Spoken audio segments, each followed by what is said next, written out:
আমি একটা বড় ভুল করে ফেলেছি।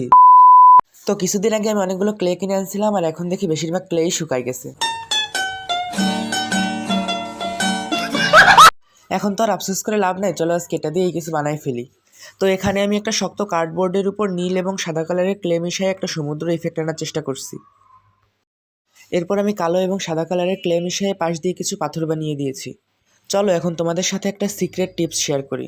ক্লে দিয়ে কাজ করার সময় তোমাদের কাছে যদি মনে হয় ক্লেটা অনেক বেশি নরম, তাহলে একটু অ্যাক্রিলিক কালার মিশিয়ে মিক্স করে নেওয়ার পরই দেখবে ক্লেটা একদম শক্ত হয়ে গিয়েছে। বাই দ্য ওয়ে, আমি ইদানিং দেখছি তোমরা ভিডিও দেখার পর লাইক এবং সাবস্ক্রাইব করছো না।